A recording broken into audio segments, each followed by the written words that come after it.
Good morning everyone, myself Sangeeta Purohit. आज हम पढ़ेंगे सामान्य विज्ञान शिक्षण का प्रकरण शिक्षण विधियां। शिक्षण विधियां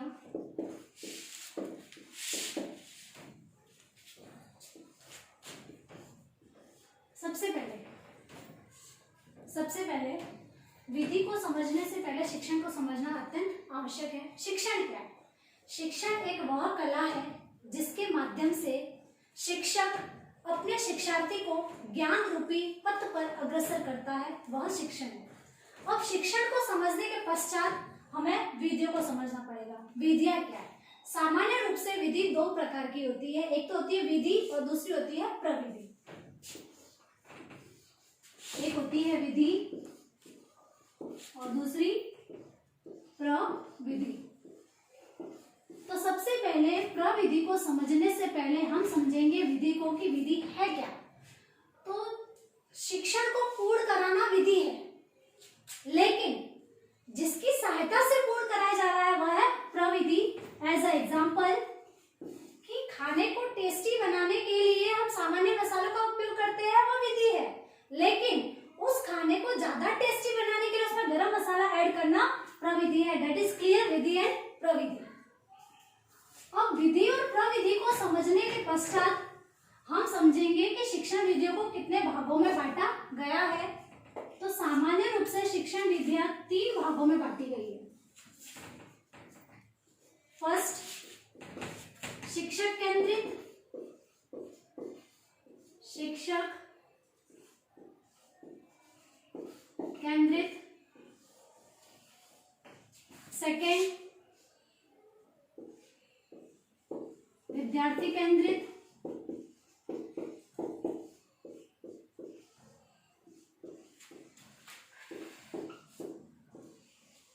एंड थर्ड, तकनीकी आधारित।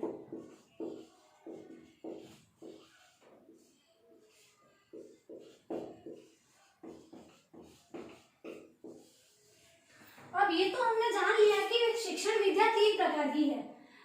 शिक्षक केंद्रित होती है, विद्यार्थी केंद्रित होती है और तकनीकी आधारित होती है। लेकिन शिक्षक केंद्रित कैसे? शिक्षक केंद्रित विधि वह विधि है जिसके अंतर्गत शिक्षक का स्थान सर्वोच्च है। ये जो शिक्षक है ये तो मुख्य होता है, मुख्य या सक्रिय भी बोल सकते हैं आप इसको। मुख्य या सक्रिय का रूप कार्य करता है, लेकिन जो विद्यार्थी होता है वो इसमें गौण होता है, उसकी भूमिका गौण होती है या निष्क्रिय। कैसे? जिस प्रकार एक शिक्षक कक्षा में शिक्षण कार्य करवाता है तो वह अपनी गतिविधियां अभिव्यक्त करता है बच्चों के सामने, लेकिन उसमें जो बच्चे होते हैं वो चुपचाप बैठकर शिक्षक की विभिन्न गतिविधियों को देखते और सुनते हैं। इसीलिए इसमें शिक्षक है वो मुख्य रूप से कार्य करता है, सक्रिय कहलाता है। लेकिन जो विद्यार्थी केंद्रित विधि है इसके अंतर्गत विद्यार्थी मुख्य सक्रिय रूप से माना जाता है। इसमें मुख्य विद्यार्थी होता है और शिक्षक होता है वो गौण होता है। क्योंकि जो प्राचीन काल की शिक्षा संस्कृति थी वो शिक्षक केंद्रित थी, लेकिन अपितु अब शिक्षा संस्कृति में बदलाव आ गया है और वही शिक्षण विद्यार्थी केंद्रित हो गया है। इसमें विद्यार्थी के इर्द गिर्द शिक्षा संस्कृति घूमती रहती है।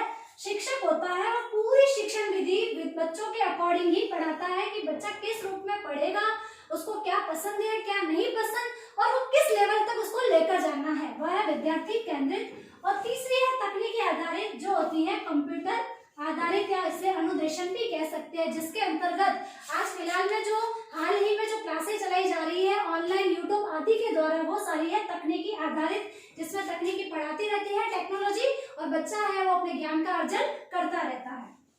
अब ये तो आपने समझ लिया। अब हम पढ़ेंगे कि शिक्षक केंद्रित विधि है उसमें कौन कौन सी विधियां आती है।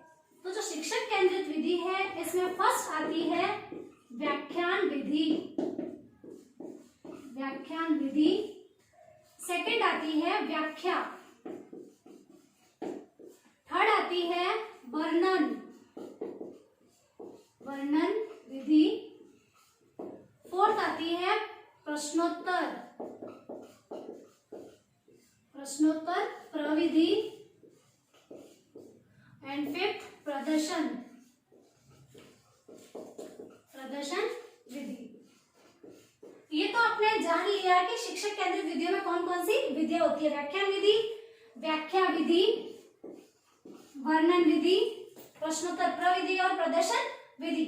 इसके अलावा जो विद्यार्थी केंद्रित विधियां होती है उसमें कौन कौन सी आती है? उसमें फर्स्ट आती है प्रोजेक्ट। आप सभी ने प्रोजेक्ट प्रणाली अपना ली होगी, आपने जब भी काम किया होगा स्कूल कॉलेजों में तो प्रोजेक्ट इंपॉर्टेंट रूप में दिया जाता है। प्रोजेक्ट विधि। दूसरी है मनोवैज्ञानिक विधि, मनोवैज्ञानिक विधि। और तीसरी तकनीकी में वही कंप्यूटर अनुदेशन द्वारा इसमें पढ़ाया जाता है। कंप्यूटर टेक्नोलॉजी या अनुदेशन भी आप बोल सकते हैं, अनुदेशन। अब ये तीनों भी आपने जान लिए। अब हम पढ़ेंगे एक एक विधि को कि व्याख्यान विधि है क्या। फर्स्ट ऑफ व्याख्यान विधि।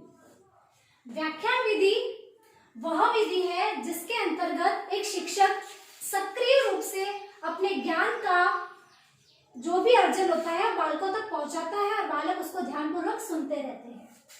फिर जैसे लेक्चर मेथड के माध्यम से पढ़ाना, शिक्षक बोलता रहता है, बच्चे सुनते रहते हैं। फिर होता है वर्णन विधि। वर्णन विधि के अंतर्गत ये होता है कि शिक्षक किसी भी टॉपिक का वर्णन करता है। जैसे उस राजा का वहां जन्म हुआ था, यहाँ हुआ था, etc, यहाँ अणु कैसे बनते हैं, परमाणु कैसे बनते हैं, इत्यादि। लास्ट है, नेक्स्ट है प्रश्नोत्तर प्रविधि। प्रश्नोत्तर प्रविधि में क्या होता है? जब शिक्षक अपने टॉपिक को पूर्ण कर लेता है, पूर्ण करने के पश्चात या टॉपिक को स्टार्ट करने से पूर्व वह कुछ प्रश्नोत्तर करता है। जैसे प्रस्तावना, कौशल के प्रश्न, पूर्व ज्ञान को नवीन ज्ञान से जोड़ना, या टॉपिक पूर्ण करने के पश्चात भी वह प्रश्न पूछता है कि बालक ने कितना सीखा। शिक्षक अपने शिक्षण का मूल्यांकन करने के लिए प्रश्नोत्तर प्रविधि का उपयोग करता है कि उसके द्वारा करवाया गया शिक्षण कदापि उचित है या नहीं, कहाँ तक उसको सही राह पर लेकर गया है या नहीं। नेक्स्ट है प्रश्नोत्तर प्रदर्शन विधि। प्रदर्शन विधि क्या है? प्रदर्शन विधि इसमें सबसे इंपॉर्टेंट टॉपिक है।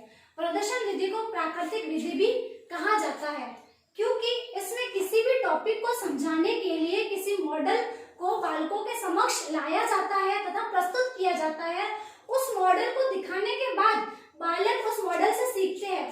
मॉडल दिखाना क्यों जरूरी है? जैसे बात आती है कि क्यों, कैसे इत्यादि प्रश्न बालकों के क्लास में भी होते हैं। जहां तक मुझे पता है बालक पूछते हैं कि ऐसा होता है तो ऐसा क्यों होता है, क्यों नहीं होता, etc। क्योंकि ये जिज्ञासा तो होगी, क्योंकि बालक खुद ही जिज्ञासु प्रवृत्ति का इंसान है। बालक के मन में जब तक जिज्ञासा आती रहेगी तब तक आप उसको शांत नहीं कर देते। और एक शिक्षक का अनिवार्य कर्तव्य है कि उसको बालक की जिज्ञासा को शांत करना ही करना है। तो बालक पूछता है कि क्यों, तो सबसे पहले क्यों इसका आंसर यह है कि किसी टॉपिक को आप जब पढ़ाने जा रहे हैं वो टॉपिक ऐसा है कि इसमें बालक इंटरेस्टेड नहीं है, रुचि नहीं ले रहे, तो आप उनके सामने कुछ ऐसा लेकर जाइए, कुछ ऐसा मॉडल प्रस्तुत कीजिए कि बालक उसको देखकर एक रुचि, उसकी रुचि जाग जाए, वो अट्रैक्टिव हो जाए कि ये है क्या, उसको जानने की कोशिश करे, उसके मन में जिज्ञासा आए। कुछ ऐसा भाव उत्पन्न करना चाहिए कि बालक उसको पढ़ने के लिए अपने आप मोटिवेटेड हो। इसीलिए प्रदर्शन कौशल का उपयोग किया जाता है। बालक के सामने ऐसे मॉडल प्रस्तुत करने चाहिए ताकि बालक उस मॉडल को देखने की अपने मन में जिज्ञासा उत्पन्न करे कि ये मॉडल किससे बना है, क्यों बना है, इसका वास्तविक रूप क्या है। इसीलिए प्रदर्शन विधि होती है वो इम्पोर्टेंट होती है। तो हम पढ़ेंगे प्रदर्शन विधि को कि प्रदर्शन विधि है क्या। शिक्षक केंद्रित में सबसे पहली है प्रदर्शन विधि, जिसको प्राकृतिक विधि भी कहा जाता है। प्रदर्शन तो आपने समझ लिया। प्रदर्शन मतलब किसी चीज का किसी भी व्यक्ति के सामने उसका प्रदर्शन करना या दिखाना, प्रदर्शन या प्राकृतिक है, ठीक है। इसके अलावा प्रदर्शन तो ठीक है, लेकिन अब प्रदर्शन करना कैसे है? तो जब भी हम किसी चीज का प्रदर्शन करते हैं तो सबसे पहले अगर आप किसी बालक को पढ़ा रहे हैं, मान लीजिए आप अणु वाला पढ़ा रहे हैं टॉपिक साइंस में, तो आप पढ़ा तो रहे हैं लेकिन इसका प्रदर्शन कैसे करना? तो या तो आप या कोई भी टॉपिक पढ़ा रहे हैं या तो वास्तविक चीजों को लेकर जाएंगे। तो सबसे पहला तथ्य होता है वास्तविकता। वास्तविकता वाला मॉडल। अगर आपके पास में वास्तविकता वाला मॉडल नहीं है तो आप सेकंड स्टेज पे आपको जाना है, जिसमें निर्देश इट मींस